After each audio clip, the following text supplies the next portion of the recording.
সংখ্যালঘু নির্যাতন হচ্ছে ভারতে। ভারতের এক একটা মসজিদ তারা ভাঙতেছে। এটা এটা এটা একটা লক্ষণ। আস্তে আস্তে ওর মানচিত্র মসজিদের মতোই ভেঙে খান খান হয়ে যাবে। এরা যেমন অখণ্ড ভারত চায়, আমরাও অখণ্ড ভারতই চাই। আমরা চাই অখণ্ড ভারত হবে কালিমা লা ইলাহা ইল্লাল্লাহ মুহাম্মাদুর রাসূলুল্লাহ। আপনারা তো মনে করেন যে ভারত আমাদেরকে ঘিরে রাখছে, তাই না? আসলে ভারতকে আমরা ঘিরে রাখছি। এই দিক থেকে আমরা, এই দিক থেকে চায়না, এখান থেকে নেপাল, এখান থেকে ভুটান, এখান থেকে মায়ানমার, এখান থেকে পাকিস্তান, আর তার চেয়ে বাপ আছে আফগানিস্তান। আছে না আফগানিস্তান? নেপাল ওকে টাইম দেয় না, ভুটান টাইম দেয় না, মায়ানমার টাইম দেয় না, চায়না তো দেয়ই না। আর আমরা তাকে একেবারে প্রভুর আসনে বসায় রাখছি। আমরা কি দিছি? আমরা ইলিশ দেই, আমরা ট্রানজিট দেই, আমরা রেল দেই, আমরা বন্দর দেই, আমরা আর কি দেই? গ্যাস তো দেই মাশাআল্লাহ। তারপরে পণ্যগুলো তো দিচ্ছি, গার্মেন্টস দিয়ে দিচ্ছি, আমাদের প্রশাসনের মধ্যে লোকজন দিয়ে দিচ্ছি, কর্মী শ্রমিক দিয়ে দিচ্ছি। যদি যদি কখনো বাংলাদেশে দেখা যায় যে দেশের শত্রুরা বা দিনের শত্রুরা বা উগ্রবাদীরা এই দেশের স্বাধীনতা সার্বভৌমত্বের উপর আক্রমণ করে, তখন কি আমাদের উপরে জিহাদ ফরজ হবে কিনা? এখন যদি তাই হয়, এখন আপনাদের কি মনে হয় এটার সম্ভাবনা আছে না নাই? এটুকু ইন্টেলেকচুয়াল অবস্থা তো আপনাদের আছে, এটার সম্ভাবনাও হতে পারে, আজ হোক কাল হোক, হতেই পারে। তখন আমার প্রিপারেশনটা কি হবে সেটা আমাকে এখন জানতে হবে। আমরা যদি ইনশাআল্লাহু আজ্জা ওয়া জাল যদি আমরা এটাকে মদিনা রাষ্ট্র বানাতে পারি, এই বাংলাদেশকে যদি আমরা একটা মদিনা রাষ্ট্র বানাতে পারি, ইনশাআল্লাহ কালকে গাজওয়াতুল হিন্দ হবে ইনশাআল্লাহ। ওটার জন্য রেডি আমরা ইনশাআল্লাহ। পাকিস্তানের কাছে কিছুই নাই, আছে খালি 10টা 12টা পারমাণবিক অস্ত্র, তাতেই ভয়ে কাঁপতে থাকে। চায়না খালি একটু ভয় দেখায় যে আগাইলে কিন্তু সিকিম নিয়ে নিব, আগাইলে কিন্তু চিকেন নেক গিলে ফেলবো। চায়নার ওই ছোট ছোট যোদ্ধাদের কাছে যে মাইকটা খায়, আর আমাদের এখানে দেখা যায় যে সীমান্তর মধ্যে একটা কৃষকও যদি সীমান্ত থেকে দূরেও হাল চাষ করে, ওকে গুলি করে ফেলে। ফেলানি ফেলানির কথা ভুলে গেছেন আপনারা? আমাদের বন্যা, এরকম কতগুলো মানুষকে সীমান্ত হত্যা করে মারা হয়েছে।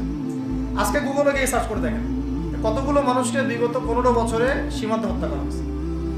তো এখানে আমাদের স্বাধীনতার প্রশ্ন আসে না, এখানে গণতন্ত্রের কথা আসে না, সার্বভৌমত্বের কথা আসে না, না, বরং তারা ক্ষমতার জন্য ওদের কাছে ইমান বিক্রি করে দিয়েছে।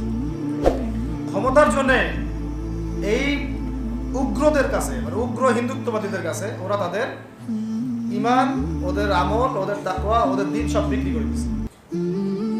এই জন্য আমি আগে বলেছি একটা লেকচারে যে আমরা যদি বিরিয়ানি খেতে চাই, আপনি যদি বিরিয়ানি খেতে চান, একটা পাত্র নেবেন কিনা? আচ্ছা, পাত্রটা যদি ময়লা থাকে খাবেন? পাত্র অনেক ময়লা আছে, আপনি ওইখানেই বিরিয়ানি ঢালবেন? তাহলে খাওয়া শুরু করবেন? সবার আগে আপনি কি করেন? এটাকে ধোন, পরিষ্কার করেন, তাই না? বাংলাদেশকে যদি আপনি ইসলামী রাষ্ট্র হিসেবে করতে চান, আগে এই দেশের মধ্যে যে পয়জনগুলো আছে এগুলোকে দূর করতে হবে, সমস্ত পয়জনকে ধুয়ে সাফ করতে হবে। তারপরে যে খেলাফা বা শরিয়া বা ইমারা যেটাই আসুক, ইমারা এক জিনিস, খেলাফা আর এক জিনিস। আমি এক কথায় বোঝাচ্ছি ইসলামী রাষ্ট্র ব্যবস্থা, ইসলামী রাষ্ট্র ব্যবস্থা। যদি ইসলামী রাষ্ট্র ব্যবস্থা তারপরে আসে, জমিন সাফ করার পরে, তখন সেটা সাস্টেইন করবে ইনশাআল্লাহ।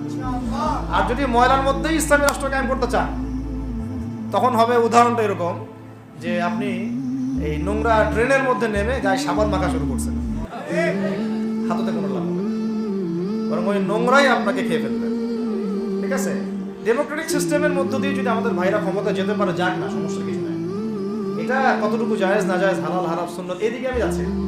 এবং এটা নিশ্চিত তারাও জানে এটা সুন্নাত না, তারাও জানে এটা কি না, সুন্নাত পদ্ধতি না। কারণ রাসূলুল্লাহ সাল্লাল্লাহু আলাইহি ওয়াসাল্লাম দাওয়াতের মধ্য দিয়ে এবং সশস্ত্র যুদ্ধের মধ্য দিয়ে মানে মক্কা বিজয় করেছেন। দাওয়াতের মধ্য দিয়ে তিনি মদিনা রাষ্ট্র কায়েম করেছেন। তারপরে মদিনা রাষ্ট্রকে বেস করে আস্তে আস্তে আরও রাষ্ট্রকে এক্সপ্যান্ড করেছেন। বদর, উহুদ, খন্দক, খায়বার এগুলো হয়েছে, আস্তে আস্তে মক্কা বিজয় হয়েছে।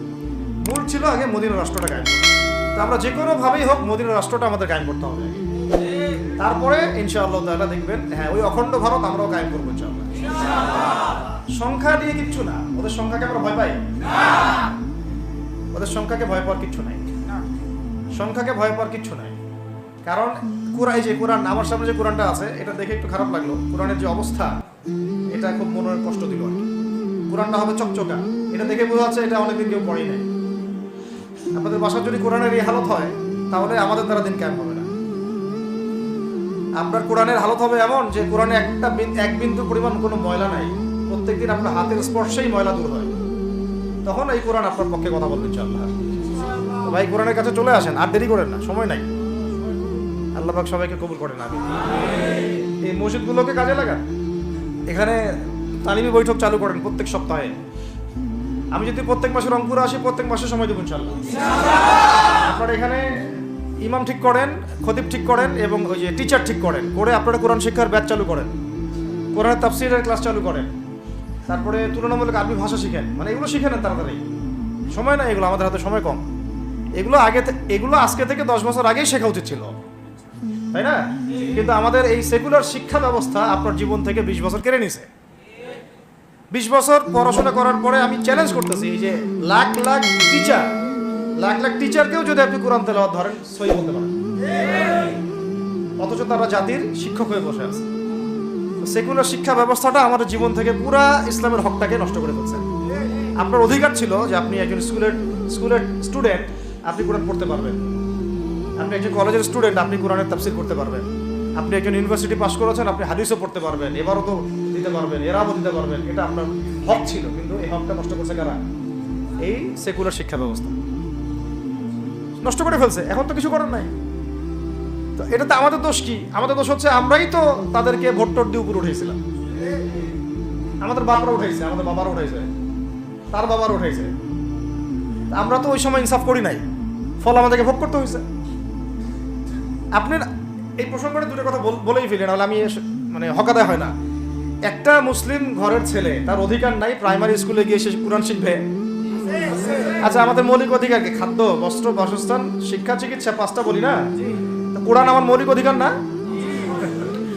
মুসলিম পরিবারের সন্তান আমি, কোরআন আমার মৌলিক অধিকার না?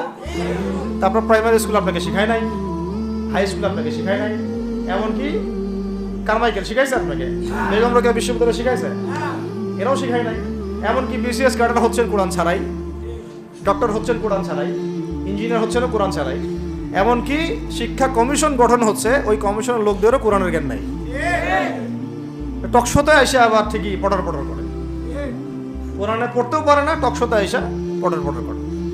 এই তো বিগত 10 বছর তো টকশোর বছর ছিল, খালি টকশো, দেখেন নাই? আলোচনা একটা ন্যারেটিভ তৈরি করা হচ্ছিল, ইসলাম নিয়ে যারাই কথা বলবে এরাই জঙ্গি, এরাই মৌলবাদী, এরাই সন্ত্রাসী। হ্যাঁ, তো কিভাবে মানুষের ব্রেইন ওয়াশ করা হয়েছে। আমি আসলে অবাক হয়ে গেছি এই ঘটনাতে, জুলাইয়ের ঘটনায়, যে যুব সমাজকে ধ্বংস করার জন্য তারা 20 বছর ঠেলে দিছে, ওই যুব সমাজই তাদেরকে পিটাই বের করছে। আল্লাহ পাকের কি পরিকল্পনা! আপনাদেরকে ধ্বংস করার জন্য 20 বছর ধরে তারা সিলেবাস কারিকুলাম করছে।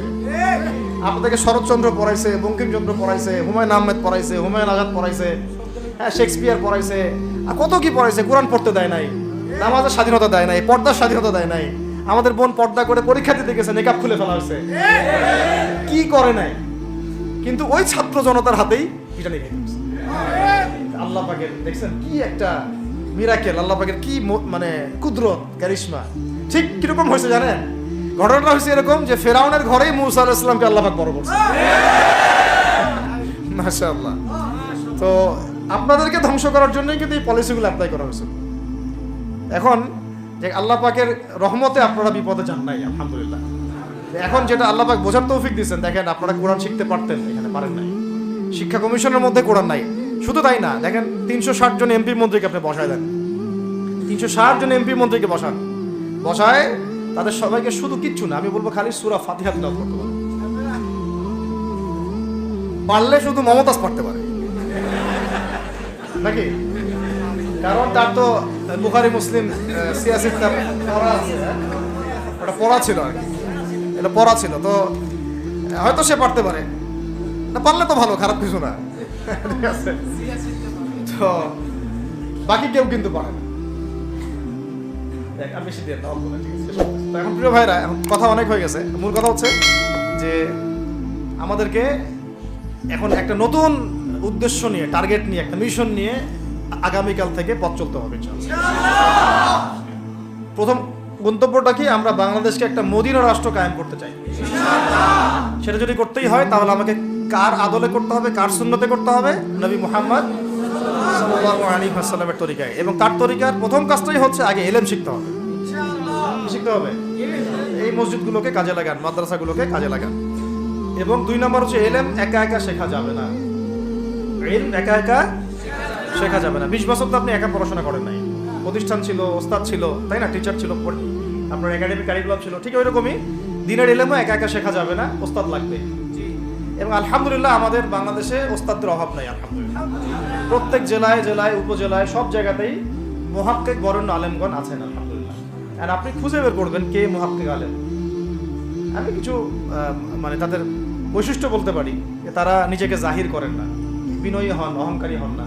তারা এত বেশি আইওয়া শোডাউন এত পছন্দ করেন না, নিজেকে আড়াল করার চেষ্টা করেন, হক কথা বলতে তারা ভয় করেন না। এবং তারা অনেক গভীর জ্ঞানের অধিকারী হওয়া সত্ত্বেও অনেক বেশি বিনয়ী হন। এগুলো দেখে আপনি চিনবেন। ঠিক আছে? আমাদের সালাফরা তো বলতেন যে মুহাক্কিক মানুষকে পাবেন 2 জায়গায়, এক হচ্ছে মাটির তলে, আরেকটা হচ্ছে জেলখানায়। ঠিক আছে? তো যাই হোক, এখন অনেক বরেণ্য উলামায়ে কেরাম আমাদের সমাজে আছেন। তাদের যে কারোর সাথে অন্তত একজনের সাথে নিসবত রাখেন, অন্তত একজনের সাথে নিসবত রাখেন। ঠিক আছে? তো এটা আমাদের সৌভাগ্য আলহামদুলিল্লাহ যে বাংলাদেশে বহু মাদ্রাসা, বহু কওমি মাদ্রাসা, আলিয়া মাদ্রাসা, অনেক ধরনের মাদ্রাসা আছে। কিছু সংকীর্ণতা বা কিছু সমস্যা আমাদের মধ্যে থাকতে পারে, এটা যে কোনো জায়গায় থাকতে পারে, কিন্তু আলহামদুলিল্লাহ এই খেদমতটুকু আছে বলেই এখন পর্যন্ত দ্বীন ইসলামকে তারা মিটাইতে পারে নাই আলহামদুলিল্লাহ। তো ইলম শিখবো 1 নাম্বার। 2 নাম্বার হচ্ছে ইলম মুহাক্কিক কোন আলেমের সোহবতে শিখবো, একা একা শিখবো না। 3 নাম্বার হচ্ছে যা শিখবো আমলে নিয়ে আসতে হবে। কি বললাম? যা শিখবো আমলে নিয়ে চলে আসতে হবে, ফেলে রাখা যাবে না। আল্লাহ আমাকে তৌফিক দেন, আপনাদের সবাইকে তৌফিক দান করেন।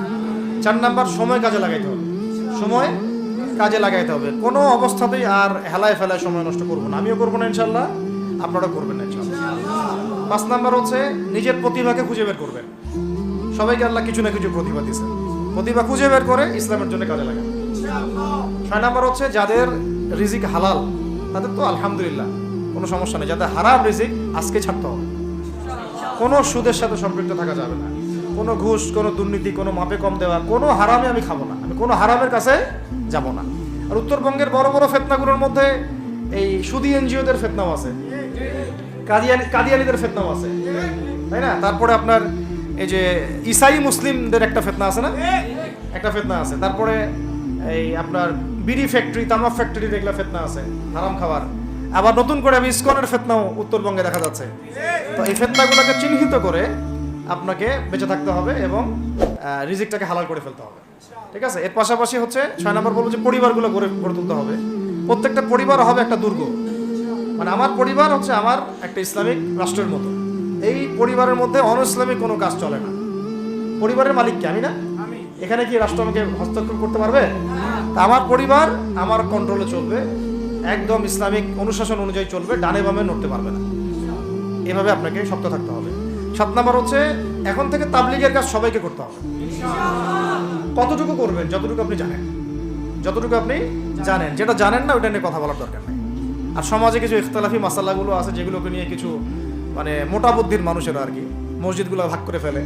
ঠিক আছে? এই পাল্লায় পড়া যাবে না। ইখতিলাফি মাসালাগুলো সাহাবীদের যুগ থেকেই ছিল, এগুলো নিয়ে মতবিরোধের সুযোগ নাই। এটা তার কাছে এই মাসালাটা অথেন্টিক মনে হয়, সে আমল করতেছে, করুক। আমার কাছে এই ফিকহের আলোকে এটা বেশি অথেন্টিক মনে হয়, আমি এটা আমল করতেছি। এগুলো নিয়ে কোনো রকমের আর দ্বন্দ্বে যাবেন না। বরং আমরা এখন ঐক্যবদ্ধ হব কিসের ভিত্তিতে? আমরা ঐক্যবদ্ধ হব আকীদা, আমল এবং মানহাজের ভিত্তিতে। আমাদের আকীদা আহলুস সুন্নাহ ওয়াল জামাআর আকীদা থাকবে, আমল থাকবে সাহাবীওয়ালা আমল, এবং মানহাজ থাকবে আমরা সালাফদের আদলে বাংলাদেশে দিন কায়েম করতে চাই। আজকে ইয়াং ভাইদেরকে আমি খালি কয়েকটা নসিহত করতে চাই। আপনাদের জন্য আসা আলোচনা অনেক শুনছেন জীবনে, নামাজ, রোজা, হজ, যাকাতের আলোচনা বহু শুনছেন আলহামদুলিল্লাহ। এখনো যদি আপনারা নামাজ, রোজা, হজ, যাকাত, তাসবিহ, তাহলিল, জিকির, আজগার, কোরআন তেলাওয়াত, আখলাক ঠিক করা, মুরব্বিদের পরামর্শ নিয়ে চলা, উলামায়ে কেরামের সাথে থাকা, এইগুলো যদি এখনো ঠিক না হয়ে থাকে তাহলে ভাই আপনাদেরকে আমি 1 দিন সময় দিচ্ছি ঠিক করে। কয়দিন সময় দিলাম? 1 দিন সময় দিচ্ছি, আপনি ঠিক করে নেন সব। নামাজ ঠিক করে নেন, নিজের গুনাহের জন্য তওবা করেন, হারাম রিজিক থাকলে ছেড়ে দেন, পরিবার না গড়ে থাকলে পরিবার গড়েন, তারপরে রিজিকে হারাম থাকলে ছাড়েন, আপনার সন্তানকে মানুষ করেন, মুহাক্কিক বরেণ্য আলেমদের সোহবতে থাকেন, উলামায়ে কেরামের সাথে থেকে হাত শক্তিশালী করেন, মাদকের সাথে থাকলে ছাড়েন, গান বাজনার সাথে থাকলে ছেড়ে দেন, যত কবিরা গুনাহ সব ছাড়েন, ছেড়ে নিয়াত করেন যে আগামী যদি আমি 10 বছর বাঁচি 10 বছর, 20 বছর বাঁচলে 20 বছর, 100 বছর বাঁচলে 100 বছর আল্লাহর জন্য ঢেলে দিব। এটা আলোচনা আর আমি নতুন করে করতে যাচ্ছি না, অনেক আলোচনা এগুলো হয়েছে। আলোচনা শুরু হচ্ছে কোত্থেকে এখন আমাদের কাজ আছে একটা। তো আমাদের কাজ 1 নম্বর কাজ হচ্ছে এখন পরিবর্তিত বাংলাদেশে কোনো ভারতীয় দালালকে আর জায়গা না দেওয়া, একদম সাফ কথা। বরং প্রত্যেকটা ডিপার্টমেন্টে যেখানেই তারা লুকিয়ে আছে খাপটি মেরে, এই প্রত্যেকটা ভারতীয় দালালকে এখান থেকে বের করতে হবে। আমি একা বললে আমি পারবো না, আপনি একা বললে আপনি পারবেন না। প্রত্যেকটা এই বয়ানের জায়গা, মিম্বর, খুতবা, ওয়াজ মাহফিলের প্যান্ডেল, আমাদের রাজনৈতিক দলগুলো, আমাদের ইসলামপন্থী দলগুলো যেগুলো আছে, সবার ইমারত থেকে আওয়াজটা আসতে হবে। কারণ এরা যদি আর একটা বার সুযোগ করতে পারে, না থাকবে আপনার দেহ আর না থাকবে আপনার মাথা। এখনই তো আপনাকে হুমকি দিচ্ছে, যে কোনো সময় একটা করে গুপ্ত হত্যা করবে। তার আগে চট্টগ্রামে সাইফুল ইসলাম এক ভাইকে কুপায় মারা হয়েছে, এটার বিচার এখনো হয় নাই। যারা মারছে ওদের পক্ষ নিয়ে আমরা আবার সংখ্যালঘুর স্লোগান তুললাম। এ কেমন সংখ্যালঘু যে আমার ভাইকে জবাই করে হত্যা করে? হ্যাঁ, সংখ্যালঘু নির্যাতন তো হচ্ছে ভারতের একটা মসজিদ তারা ভাঙতেছে এখন। এটা একটা লক্ষণ। আস্তে আস্তে ওর মানচিত্র মসজিদের মতোই ভেঙে খান হয়ে যাবে ইনশাআল্লাহ। এরা যেমন অখণ্ড ভারত চায়, আমরা অখণ্ড ভারতই চাই। আমরা চাই অখণ্ড ভারত হবে কালিমা লা ইলাহা ইল্লাল্লাহ মুহাম্মাদুর রাসূলুল্লাহ। আপনারা তো মনে করেন যে ভারত আমাদেরকে ঘিরে রাখছে, তাই না? আসলে ভারতকে আমরা ঘিরে রাখছি। এই দিক থেকে আমরা, এই দিক থেকে চায়না, এখান থেকে নেপাল, এখান থেকে ভুটান, এখান থেকে মায়ানমার, এখান থেকে পাকিস্তান, আর তার চেয়ে বাপ আছে আফগানিস্তান। আছে না আফগানিস্তান? ওদের সাথে কেউ পারছে এই পর্যন্ত? আফগানের ভাইরা নিজেদেরকে গড়ে নিচ্ছে, বোঝাচ্ছে। এখন কথা হচ্ছে, আমরা একটা কাপুরুষতার পরিচয় দিচ্ছি। নেপাল ওকে টাইম দেয় না, ভুটান টাইম দেয় না, মায়ানমার টাইম দেয় না, চায়না তো দেয়ই না। আর আমরা তাকে একেবারে প্রভুর আসনে বসায় রাখছি। আমরা কি দিছি? আমরা ইলিশ দেই, আমরা ট্রানজিট দেই, আমরা রেল দেই, আমরা বন্দর দেই, আমরা আর কি দেই? গ্যাস তো দেই মাশাআল্লাহ। তারপরে পণ্যগুলো তো দিচ্ছি, গার্মেন্টস দিয়ে দিচ্ছি, আমাদের প্রশাসনের মধ্যে লোকজন দিয়ে দিচ্ছি, কর্মী শ্রমিক দিয়ে দিচ্ছি। এই জন্যই তো বলি, কেন সে স্ট্যাটাস দেয় যে এই স্বাধীনতা তার স্বাধীনতা। এটাই তো আবার কারণ। তার মানে তারা আমাদের সার্বভৌমত্বটাকে স্বীকার করে না, তাই না? তারা যদি আমাদের স্বাধীনতা সার্বভৌমত্বকে স্বীকার করতোই, তাহলে তো এরকম স্ট্যাটাস দিত না। এখন কথা হচ্ছে, আমরা মাথা নত করার জাতি না। আমাদের নবী মুহাম্মদ সাল্লাল্লাহু আলাইহি ওয়াসাল্লাম মাথা উঁচু করে দাওয়াতি কাজ করছেন। মার খেলেও কখনো তিনি মাথা নিচু করেন নাই। সাহাবায়ে কেরাম রাদিয়াল্লাহু আনহুম আজমাইন মাথা উঁচু করে দাওয়াতের কাজ করছেন, কারোর সামনে মাথা নত করেন নাই ইল্লাল্লাহ, আল্লাহ ছাড়া। মার খেয়েছেন, হিজরত করতে হলে হিজরত করেছেন, কখনো মানুষ গালি দিয়েছে, গালি সহ্য করেছেন, কখনো মদিনা চলে যেতে হয়েছে, দেশ ছাড়তে হয়েছে, দেশ ছাড়ছেন। আবার কখনো ইসলামী রাষ্ট্র কায়েম করতে হয়েছে, রাষ্ট্র কায়েম করছে। জিহাদ করার দরকার, জিহাদও করছে, কেতালের দরকার, কেতালও করছেন। আস্তে আস্তে মক্কা বিজয় করছে, করেন নাই? সিরাত পড়তে হবে, সিরাতের ধারাগুলো আমাদেরকে বুঝতে হবে। এখন আমরা তো তার উত্তরসূরি, আমরা তাদের উত্তরসূরি। প্রথম কথা হচ্ছে, আমরা আমাদের নতজানু মনোভাবটাকে আগে ত্যাগ করতে হবে একটা। আর অতীতের জীবনের যে ভুল ত্রুটিগুলো দ্রুত সংশোধন করতে হবে। এখন আর আমাদের হাতে অনেক লম্বা সময় আছে এমন না বিষয়। কত কি যে দ্রুত হয়ে যাবে আপনি হয়তো ভাবতে পারেন। বিশ্বটা খুব দ্রুত চেঞ্জ হচ্ছে। এই অল্প সময়ের মধ্যে আফগানের ভাইরা দাঁড়ায় গেছে, অল্প সময়ের মধ্যে সিরিয়া দেখলেন যে পরিবর্তন হয়ে যাচ্ছে। কিন্তু বাংলাদেশে এখন সেই অবস্থাটা নাই। কিন্তু বাংলাদেশে তাবলিগের মেহনত, আমর বিল মারুফ নাহি আনিল মুনকারের মেহনত তো চলবে, মানে তাবলিগের মেহনত, দাওয়াতের মেহনতটা চলবে। যদি কখনো বাংলাদেশে দেখা যায় যে দেশের শত্রুরা বা দিনের শত্রুরা বা উগ্রবাদীরা এই দেশের স্বাধীনতা সার্বভৌমত্বের উপর আক্রমণ করে, তখন কি আমাদের উপরে জিহাদ ফরজ হবে কিনা? এখন যদি তাই হয়, এখন আপনাদের কি মনে হয় এটার সম্ভাবনা আছে না নাই?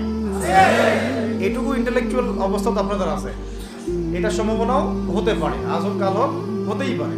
তখন আমার প্রিপারেশনটা কি হবে সেটা আমাকে এখন জানতে হবে। আমার প্রিপারেশনটা কি হওয়া উচিত? প্রথম প্রিপারেশন হওয়া উচিত আগের সমস্ত জিন্দেগিতে যা করছি নিজেকে আল্লাহর দিকে ফিরাই নিয়ে আসে। এটা প্রথম কাজ। যে আল্লাহর দিকে ফিরে আসে নাই, তার সাথে না জিহাদের সম্পর্ক আছে না কিতালের কোনো সম্পর্ক আছে, সে তো আল্লাহর পথেই নাই। তো প্রিয় যুবক ভাইরা, আগে প্রথম কথা হচ্ছে আগে আপনি আল্লাহর দিকে ফিরে আসেন, এক নম্বর। দ্বিতীয় কথা হচ্ছে এরপরে আমাদের প্রয়োজন শারীরিক প্রস্তুতি। যেমনটা বললাম যে কোনো অবস্থাতেই আলেম ওলামাদেরকে, দায়ীদেরকে, মুফতিদেরকে, মুহাদ্দিসদেরকে, মাদ্রাসার শিক্ষকদেরকে, খতিবদেরকে ভিতরে ঢুকতে দেওয়া যাবে না। কারণ আপনাদেরকে যদি ভিতরে নিয়ে যাওয়ার স্কোপ পায় তারা, নতুন করে আবারও কেউ, তাহলে আর সুস্থ রাখবে না, ফিজিক্যালি আপনি ঠিক থাকতে পারবেন না। অতএব একটা সামাজিক প্রতিরোধ করে তুলতে হবে সবসময়।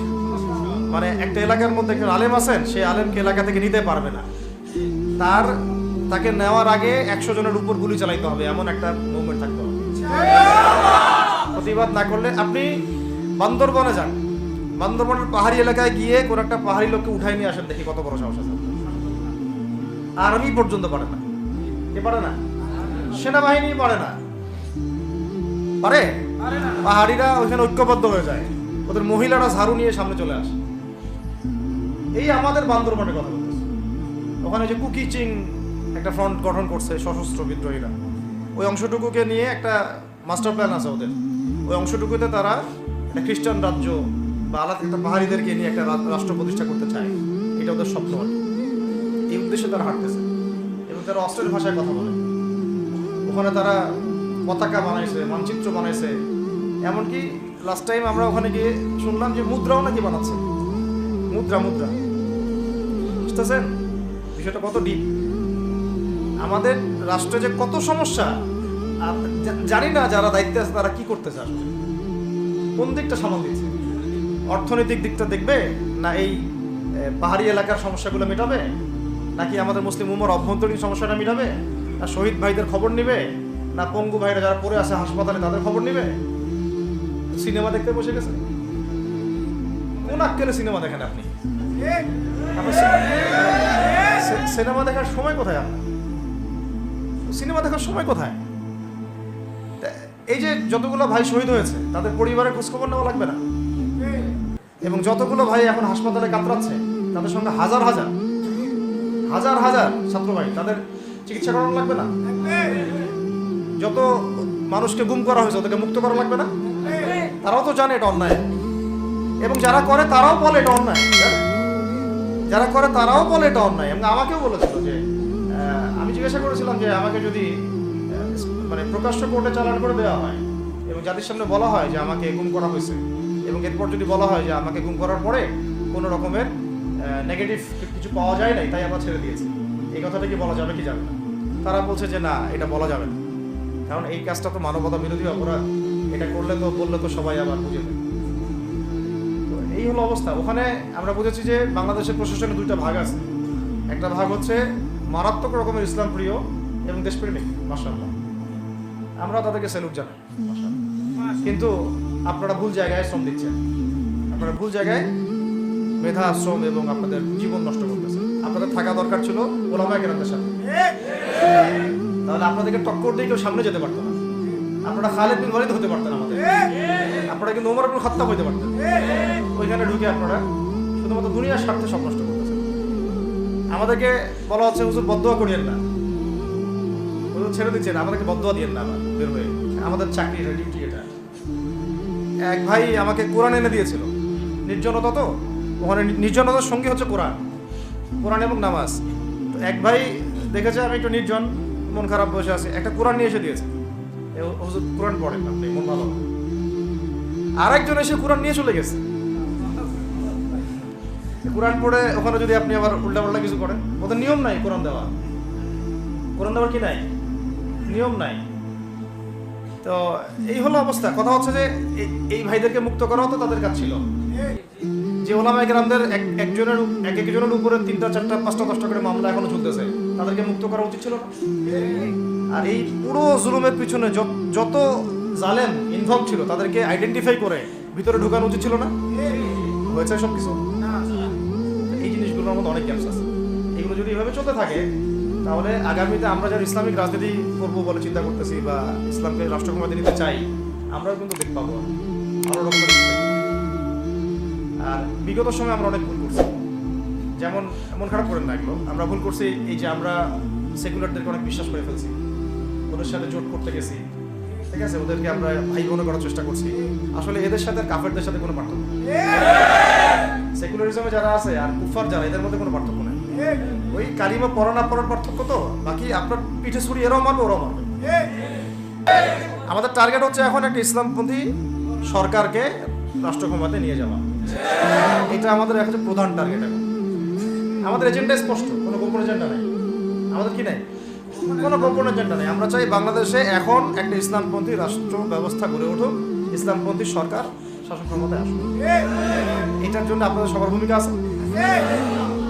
কেউ কথা দিয়ে ভূমিকা রাখবেন, কেউ লিখবেন, কেউ বলবেন, কেউ যেভাবে হোক আপনাকে ভূমিকা তো রাখতেই হবে। কারো বসে থাকার সুযোগ নেই। এখন এই রাষ্ট্রটাকে ইসলামিক রাষ্ট্র হিসেবে গড়ার দায়িত্ব এখন সবার কাঁধে আসছে। আমরা আমাদের জায়গা থেকে বলতেছি, বাকি কাজ কিন্তু আপনাদেরকে করতে হবে। আল্লাহ পাক করার তৌফিক দান করেন। আর ইসলামপন্থী ভাইদের আপোষের যে দূরত্ব, এটা কমায় ফেলতে হবে। এই দূরত্ব রাখা যাবে না। ইখতিলাফ আছে থাক, যদি আকীদাগত মৌলিক কোনো পার্থক্য না থাকে, আমরা তো ভাই ভাই নাকি? আমাদের চেয়ে কি মানে সেকুলাররা আমাদের বেশি বড় ভাই? আমাদের চেয়ে কি ওই যে নাস্তিক মুরতাদরা আমাদের বড় ভাই? কমিউনিজমে যারা আছে ওরা আমাদের বড় ভাই? এই গণতন্ত্রপন্থী যারা একবারে কট্টর, ওরা আমাদের ভাই নাকি? আমাদের তো ভাই, সোজা কথা হচ্ছে ইন্নামাল মুমিনুনা ইখওয়া, ইন্নামাল মুমিনুনা, মুমিন যারা মুমিন ভাই। মুমিনে কি ভাই? খালাস। আল মুসলিম ওয়া আখুল মুসলিম, মুসলিমের ভাই কি? মুসলিম, খালাস, এইটুক। মুসলিম আমার ভাই, মুসলিম আমার ভাই। এখন যারা এদেশের রাষ্ট্র ক্ষমতা ইসলামকে চায় না, তারা আমাদের ভাই না। যে কোনো নামে আসুক, এক্স ওয়াই জেড, দেখেন এক্স নামে আসুক, ওয়াই নামে আসুক, জেড নামে আসুক, যারা রাষ্ট্র ব্যবস্থা ইসলামকে চায় না তারা আমার ভাই না। সোজা কথা। এবং রাষ্ট্র ব্যবস্থা ইসলাম চায় যে ভাইরা আমাদের, ওই ভাইদেরকে একসাথে থাকতে হবে। আল্লাহর কসম করে বলতেছি, ইনশাআল্লাহ যদি এই ভাইরা আমরা একসাথে থাকতে পারি, এর সাথে আমরা দায়ীরা, তালেবে ইলমরা এবং আপনারা তো যুব সমাজ আছেন, আমাদেরকে টক্কর দিয়ে বাংলাদেশের রাষ্ট্র ক্ষমতায় কেউ যাইতে পারবে না ইনশাআল্লাহ। সবাইকে ভূমিকা রাখতে হবে। এখন অন্যান্য আলোচনা চেয়ে আলোচনাটাই বেশি দরকার। অন্য আলোচনা অনেক শুনছেন জীবনে, এখন বাংলাদেশের দরকার একটা ইসলামপন্থী রাষ্ট্র ব্যবস্থা। এর বাইরে কোনো আলাপ নাই। এটা প্রতিষ্ঠা করার জন্য কি করতে হবে সেটা ফিকির করেন। কি করতে হবে বলেন? প্রথম কথা হচ্ছে আমাদেরকে আগে বৈশ্বিক জালেমদেরকে চিহ্নিত করতে হবে। পুরো বিশ্বে কারা জালেম, এটা কি চিন্তা করা বাকি আছে? এই কথা বলতে যে ভয় পায়, তার তো নবীর ওয়ারিস হওয়ার দাবি করা উচিত না। ঠিক আছে, এখন যে সম্ভাবনা শেষ হয়ে গেছে এমন না। এখন সবাই প্রতিবাদের ভাষায় কথা বলতে পারে। একটা রেভলিউশন ঘটানোর মতো সিচুয়েশন বাংলাদেশে আছে। অন্তত পক্ষে আমাদের ভাইদের মধ্যে আমরা দেখেছি, ছাত্র ভাইদের মধ্যে সাহস তো মাশাআল্লাহ অবশ্যই আছে, ডেডিকেশন আছে, জীবন দেওয়ার মানসিকতা আছে। তাদেরকে খালি নার্সিং করতে হবে, জীবনটা যেন ভুল পথে না যায়। এখন আবু সাঈদের রক্তের উপর দাঁড়ায় যদি কোনো সেকুলার ক্ষমতায় আসে, তাহলে এটা আবু সাঈদের রক্তের সাথে গাদ্দারি হচ্ছে। এই মুগ্ধদের রক্তের উপর সিঁড়ি বানায় যদি কোনো জাতীয়তাবাদীরা আর ওই সেই গণতন্ত্রপন্থীরা, ওই ইসলামের দুশ্মনরা, ওই ভারতের দালাল্লাই যদি ক্ষমতায় আসে, তাহলে এটা ওদের রক্তের সাথে গাদ্দারি হচ্ছে। এই গাদ্দারির মাফ হবে না। এইটা পলাশের যুদ্ধের চেয়ে বড় মির্জাফরি হয়েছে, এটা ৭১-এর চেয়ে বড় রাজাকারী হয়েছে। আপনারা বলেন যে দেখেন, ভালো করে বুঝেন, গুম হয়েছে এক শ্রেণী, আমার কথা মন খারাপ করে না, এক শ্রেণী গুম হয়ে গেছে, এক শ্রেণী ক্রসফায়ার, এক শ্রেণী শাপলা চত্বরে রক্ত দিছে, তাই নাই? এক শ্রেণী ওলামায়ে কেরাম মামলা নিয়ে ঘুরে বেড়াচ্ছে মাথার উপরে, এক শ্রেণী ছাত্র ভাইরা রাস্তায় শহীদ হলো। আর এক শ্রেণীর ছাত্র ভাইরা পঙ্গু হয়ে হাসপাতালে বেডে পড়ে আছে, ক্ষমতায় গেছে কারণ নতুন এক শ্রেণী। হ্যাঁ, এবং ওখানে এমন কিছু মানুষ